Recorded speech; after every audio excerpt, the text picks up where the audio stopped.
So, this one's going to be about anxiety, and it's also going to be about meditation afterwards. So I'm going to talk a little bit about anxiety. And afterwards, I would like to go through a meditation article or an article on meditation, which is quite interesting. But yeah, as always, more after the intro. It's every day! Because it's great. And every time the exact same thing that I'm saying, like it's kind of insane. Somehow. But yeah, with that being said, hello, welcome back. Next episode of the Self-Development with Tactics fucking podcast. And I am pumped. I'm really pumped for this episode, which is always something that I'm saying every single day.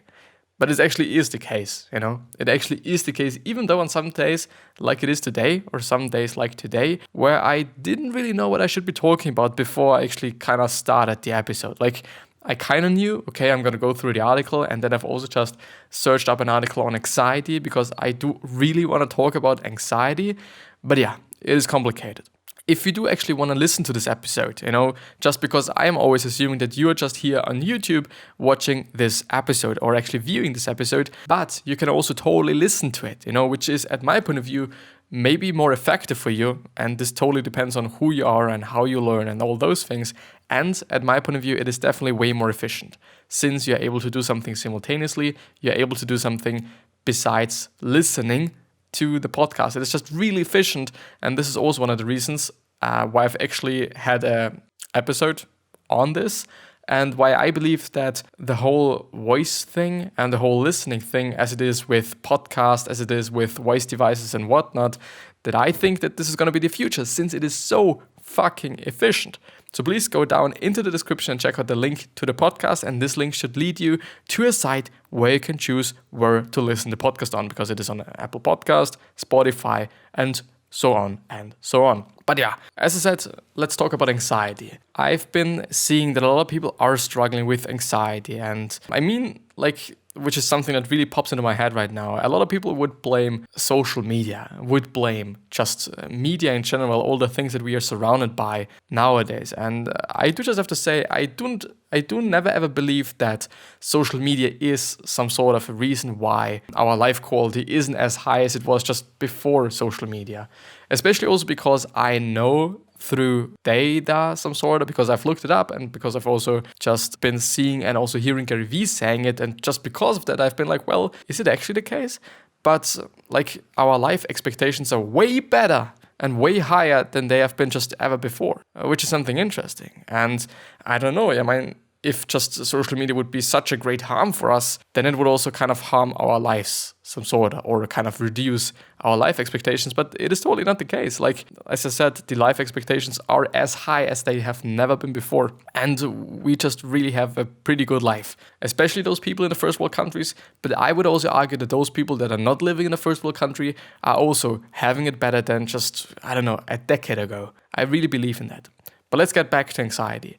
It is something that I've seen actually through the podcast, at my point of view, that more and more people seem to have some mental problems, and or they discover that they just have some mental problems, which is actually something really cool. So if you have just discovered that you're having some mental issues, anxiety, depression, whatever it is kind of the first step to just really do something against it and or for it and or treat it. Because if you don't realize, if you don't recognize that there's something going on with you, of course you can't do anything about it. Of course, you kind of feel like, well, this might be normal, maybe. And just realizing it is just really the first step to doing something against it. And some things that you could be doing against it is, as just the article that I'm having in front of me from the psychcentral.com site, they said like, okay, take a deep breath, which is something that is probably going to happen or probably going to just help in the short term. But I would actually say that in the long term, you should be definitely, which is also something that they picked out and they just pointed out, I think you should read about it, and you should be just kind of get knowledgeable about anxiety and about why you're having the anxiety, or why you probably have the anxiety if you just don't know it yet, and kind of what types of anxiety there are and all those things. Because I think if you first of all recognize that there is something going on, and second of all that you know why, how you also can possibly treat it, and all those things, that you can actually do something against it. Because not everyone is able to just get professional help. This is something that I have to understand, unfortunately, because like in other countries, it is just definitely something else, that you have to pay it on your own. In Austria, it is actually for people under, I think it is actually under 18 or something. And even on your 18th birthday, so under 19 or something, that they are going to pay just the majority. So the government is going to, I think it's the government, I'm just really bad at that. So they are just going to pay kind of, I don't know, 4/4 of it, some sort of that. Or 3/4 of the whole just bill, they're going to pay it. And the last quarter is just what you have to pay. And normally they are really expensive, those therapists, those psychoanalysts, whatever it might be, they're really fucking expensive. So I would actually say maybe you grab a book, maybe you just read about it on the internet. This is also something that you can be doing, but just kind of get knowledgeable about it. And something that I've also been thinking about, and even though like the problem is it's pretty difficult to communicate at my point of view, but I'm trying, I'm cutting it anyway. So the episode, I hope that I'm gonna cut it in a good way. If you're having an anxiety, which is something that you are going to recognize, at least in my point of view, and at least just by what I've read, that you kind of have some sort of tension in your body, that you just don't feel good, that you feel like maybe going out of the room, that you feel like just leaving, just fight or flight response actually, and all those things. So you're just, in the end, the whole conclusion is you're not feeling good. But I think that first of all, meditation could be something that helps. It could be just something that helps you to just maybe recognize things, realize things, and cope with them in terms of actually coping with the tension that you're having in your body.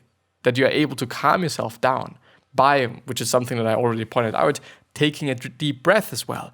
But taking a deep breath is, it is something that's gonna just work in a short term. But if you want to progress, I really believe that meditation could be something that helps you. The problem is, I've been meditating for 1.5 years right now, maybe a little bit more, maybe a little bit less, like definitely a year. This is something that I can say, and this is something that I also have to point out, just because it's cool, no, just joking. But I couldn't really tell if it's the same thing that helps me to do anything, because I'm so used to it. Because I know, okay, I'm gonna meditate and whatever, but I think it really just developed my focus. This is something that I have realized, because when I'm into my meditative state, then just I really feel good. Like it's a really crazy feeling that I'm getting through meditating, or by meditating actually.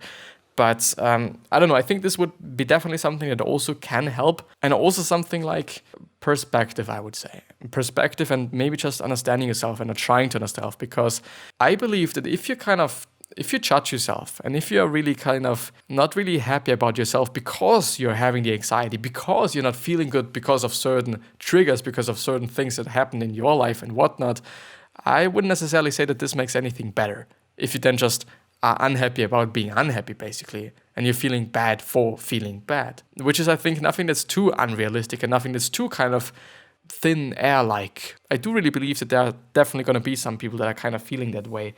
And I guess by understanding yourself, so first of all, recognizing it, getting knowledge about it, and not just reading something about it, listening to something about it, and those things, which also leads to recognizing patterns. I think this also leads to recognizing patterns, which might lead to you understanding why you're having the anxiety, why you're feeling bad, and also recognizing how you can treat them just by realizing those things. I really believe that a lot of things in life have something to do with realizing them and just recognizing them and seeing, okay, I'm doing this because of that, and or also having the perspective. Because since anxiety is something that's heavily depending on your psyche, whatever, I have to say that perspective and just knowing that things also could be different and or seeing things in a different light might also be something that's truly valuable. And I do just want to point out, I'm not educated in that stuff. I know I do not have any knowledge about that. This is just something that I feel like. This is just something that I do want to share because it might help somebody. And this is kind of the reason why I'm sharing it. And just because I'm also having the article, I'm going to link the article down below if I don't forget about it. I really hope that I'm not going to forget about it. If I do so, please hit me up on social media. You can always hit me up on social media just with questions and with whatever. I'm always there basically, but just hit me up if I just forget about this article, forget about linking this article down in the description, also in the show notes. But I really believe just seeing things in another light, having the perspective, that things can be differently. That, for example, you being in a room with a lot of people, which makes you feel the anxiety, which makes you feel the tension because of certain things that might have happened in your life, that realizing that you do not have to feel that way. These people do not necessarily want something bad for you. These people are just maybe feeling the exact same thing as you're feeling. Maybe kind of understanding other people, and through understanding other people, understanding yourself. If that makes any sense, because I really have to point out that often some of those things that we are not really thinking about are really those things that we need to think about. Some sorta kind of feel that way, or they're sometimes really important and cool. And this is always something that I really appreciate by reading some Seth Godin blogs or some other blogs that are written by some people that really recognize things in different ways, and or just describe things in a completely different way as I'm seeing them. And just kind of try understand yourself, get the knowledge, just think about it. And something else that I do just want to point out before we're going through the Great Meditation article, which is something that I have to read actually. I've read that there are two types of anxiety. One type of anxiety is just something that we all feel in certain situations. In certain situations we are not feeling pretty comfortable in, obviously maybe. And the other thing is a disorder. Like either you're having a disorder and or it is just something that's completely normal and completely fine, and completely like just anybody else is feeling it. And now it is something that's pretty complicated as well to communicate. We have to be honest with ourselves about these things, but in both sides and or in both directions. Which means, and what I want to say is that some people might feel like, well, I'm having just anxiety and I'm just so bad and whatnot and everything is so hurting me and those things, but it is actually normal. But we kind of feel like, well, it is a disorder and everything is fucked and whatnot, but it actually is normal. But it is also it can also be vice versa. It could also be just a completely different round or whatever. Which means that maybe you feel like, well, this is completely normal. You're basically calming yourself down by just basically pushing it away that you might be having a disorder, just because, like nobody wants to have that. Nobody wants to realize that. But we have to be truthful and honest about these things with ourselves because it's truly important. Because it's truly fucking important. But yeah, let's move through the article because it is actually a good one. I do actually hope that I'm able to finish up with this one. I really do hope. So, can mindfulness meditation really reduce pain and suffering? There are many scientifically validated claims about meditation's myriad benefits, but can it actually reduce chronic pain? One study demonstrated a significant decrease in chronic pain related to suffering from 10 weeks of mindfulness meditation. Another study found that meditation improves pain tolerance by 57%. So how is this possible? To make sense of these results, it helps to know the difference between pain and suffering, which is, by the way, something that I've never been thinking about. Never ever. Not in German, not in English, in no language. I've been thinking about that, and I don't know, like there is a difference, and the difference is actually pretty significant. To just kind of spoil a little bit, I'm sorry actually. The studies I think are linked down just because of these blue fonts there, these blue texts there, and the link to this article is definitely going to be in the description and or in the show notes. So if you want to check it out on your own, please do that. Please check it out, please read about it. And yeah, so pain versus suffering. Japanese writer Haruki Murakami famously wrote, "Pain is inevitable, suffering is optional." Many people don't realize the key difference between pain and suffering. While pain is a physically uncomfortable stimulus, like a pinch on the arm, suffering is our emotional reaction to that pain, which means that it definitely is optional. Like, we do not have to react in that way to the pain. The reaction is always something that we can choose. Basically, it is nothing that's really easy, but it is a simple concept. It is simple, but it is not easy. Just kind of controlling how you're reacting to things is not easy. It is just simple. And neuroscience has shown us recently that most of our suffering is caused by our response to pain, both anticipating its continuation and replaying its memory, rather than the actual present moment experience of the pain itself. Well, the brain receives a signal from the pinch and then creates a whole story about that signal that causes us to suffer. But what if we could train ourselves to perceive the signal without layering on such a dramatic interpretation of it? It turns out that this is possible through meditation. To cite a third study, neuroscientist Richard Davidson, PhD, and his colleagues administered very hot water it's actually administered very hot water to a group of experienced and novice meditators. They found that while the experienced meditators reported the same level of pain intensity as the novice meditators, they were less affected by it. In other words, the pain, which is a physical stimulus, was the same, but the meditators suffered less, or which is a diminished reaction, as they say. The experienced meditators also demonstrated a very small prior reaction to a recovery period from the pain when compared to novices, or novices. I never ever know that. These results suggest that with enough experience meditating, the brain learns to reinterpret pain in the beneficial way. While meditation is by no means a panacea or panacea, whatever, it can in fact train the mind to suffer less as a result of pain. So how can someone with chronic pain put this into action? And I, by the way, kind of really appreciate that. I really like that they are trying to do something for those people that are having chronic pains. And I think primarily kind of point that towards those people that are having chronic pain in the back area, because this is something that's pretty common. We are sitting all day long. Some people actually have to do really hard work, like really hard and physical work. And like there is going to be back pain, especially if you're not working out and you're just trying to just build some muscles in that area, especially in the lower back. Like it is really something to concentrate on. Like if you're working out, please consider, first of all, working on your fucking legs. It's important. I don't like it either. Like, yeah, some workouts are pretty cool. Some exercises are pretty cool. But in general, it's kind of not my favorite one, I guess. But also like your lower back and the back in general. But especially the lower back. I do totally believe that the lower back is going to be something that not a lot of people are, first of all, looking forward to working out and are working out in the end. But it is definitely really important. You should be doing that. Please do it right now. No, don't do it right now. Just unless you're actually working out at this point in time, then please do the fuck or something. I don't know. So meditation for chronic pain. Mindfulness meditation, the style of meditating used in the previously mentioned studies, involves observing one's present moment experience without judging it.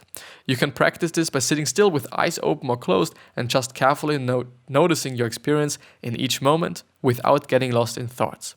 If you notice a sound, an inch, a metal image or thought, simply note what is happening without reacting to it in any way, and also without getting stuck in it, basically. Because if you're thinking about something and then you get stuck in a whole thought, then yeah, you're fucked, basically. This is the technique known as mindfulness meditation that has become really, really popular recently. While a formal sitting practice can begin to rewire the brain, mindfulness gets put into practice when used in everyday life, constantly applying a non-judgmental awareness to whatever is happening at that point.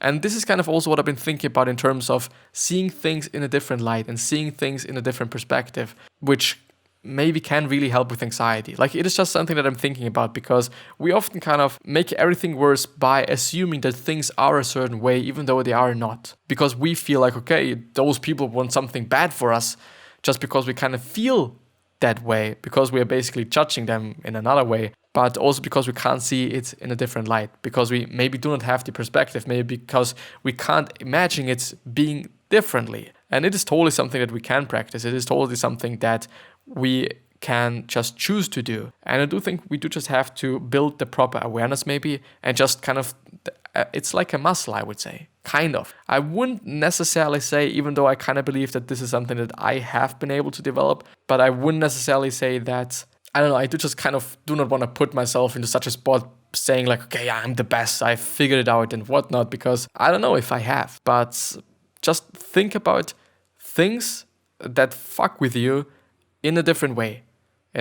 If it is about people, once again, I don't know why, but if it is about people, just really think like they might be feeling the exact same feeling as I'm feeling. Or they might just they are just, I don't know, like they don't have to have those bad intentions. It doesn't necessarily have to be the case. They don't. Even though you kind of feel like it, they don't necessarily have to be bad people and or have bad intentions. And all those things, just seeing things in a different light, just seeing things in a different way. Because we can. Like, this is something we can choose to do consciously. I don't know, like if I'm getting a bad grade, I'm having a bad grade, like bad mark actually in a test, I could also be like, okay, the teacher hates me. But I could also be like, well, I haven't learned enough. And I could also be like, well, it doesn't mean anything in my life that I've just fucked up with that test, because it doesn't really mean anything in my life. And this also comes up to the people that you're surrounding yourself with. If you're just surrounded by people with a lot of anxieties, with a lot of negativity, it's not gonna just make anything better with you. It's not gonna make anything better with your anxiety. It's probably gonna make everything worse. So please also consider that. Please also think about it. Like, the people around you really, really matter. And also the things that you're consuming. If you're constantly consuming music that's about negative bullshit, I don't know. I would argue that it's not making you happier, that it's not making you just be more productive or anything else that's kind of positive, I guess. I don't know, like, it is incredible how much these things can change us and influence us. It's amazing. Influencer marketing. It's something that's so overused, I guess. Like, I don't know. And I hope that I will never ever be called a fucking influencer, you know? I do just want to be me. I am not an influencer. Like, I don't know.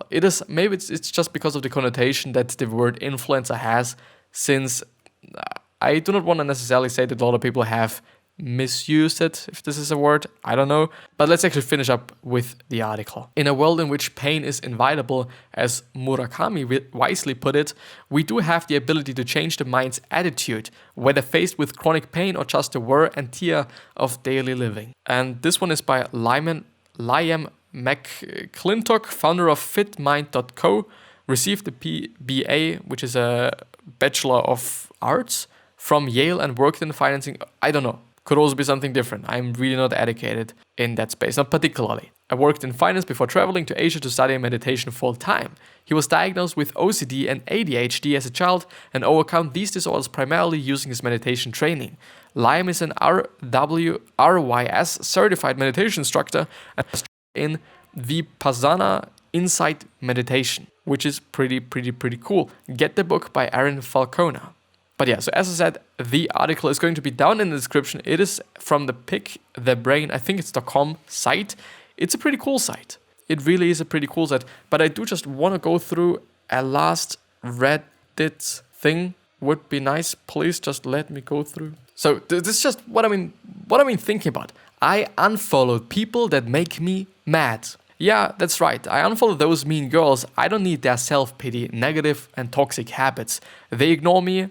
IRL, which is something that I don't know. I'm not going to give them the time of day. They might still bother me, but at the moment, I don't give a fuck about what they say about me, how they manipulate others, because they are no longer main characters in my life. And even though it might be a little bit mean, some sort or to some degree, whatever, I believe in it. And I would definitely also suggest you to do that as well.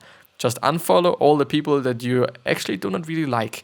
And this is something that I particularly want to point out, because I know that there are people that still follow people even though they don't like them. It might be because you can then just see what they're doing, to just talk about them, to judge them and all those things. It's fun.